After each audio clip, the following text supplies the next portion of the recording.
சிமி சொல்லுங்க. நம்ம ஊரில் எல்லாரும் காலேஜ் முடிச்சுட்டு கோர்ஸ் ஜாயின் பண்ணலாம் அந்த மாதிரி கேட்டுகிட்டே இருக்காங்க. அவங்களுக்கு என்ன கோர்ஸ் நம்ம சஜஸ்ட் பண்ணலாம் நீ நினைக்கிறேன்? என்னென்னா அவங்க வந்து ஒரு பேக்ரவுண்ட் ஐடி கிடையாது. ஓகே. ஸோ என்ன படிக்கன்னே தெரியாமல் அவங்க இருக்காங்க. ஸோ நான் என்ன சொல்கிறேன்னா, நம்மளுக்கு ரியாக்ட் தெரியும். ஸோ நம்ம டெவலப்பர்ஸ்.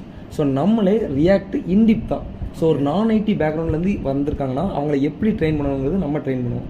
ஸோ அதுக்கேற்ற மாதிரி நம்மளே வீடியோ அப்லோட் பண்ணிட்டோன்னா அவங்க அது ஈஸியாக நம்ம கற்றுக்கிடுவாங்க. ஸோ அதுக்கடுத்து லேட்டராக C# SQL அப்படின்னு நம்ம லேட்டராக போய்க்கலாம். ஸோ HTML CSS JavaScript வந்து ஏற்கனவே நம்ம ப்ரீவியஸான வீடியோஸில் இருக்குது, நம்ம சேனலில் இருக்குது. ஸோ அப்போது நம்ம ரியாக்ட்லேருந்து ஆரம்பித்தாலே போதும். இப்போ ரியாக்ட் பேசிக்ஸ் நீ எடுக்க போகிறேன். ஓகே, ரியாக்ட் பேசிக்ஸ் நான் எடுக்க போகிறேன். ஸோ ரியாக்டோட டுட்டோரியல்ஸ் நான் ஃபுல்லாக எடுக்க போகிறேன். Weekly 1 videos. ஸோ ரியாக்ட் உங்களுக்கு தெரியலைன்னா என்னோடய வீடியோ பாருங்கள். கண்டிப்பாக இந்த வீடியோ எண்டில் நீங்கள் வந்து கண்டிப்பாக ரியாக்ட் டெவலப்பர்ஸாக மாறுவீங்க.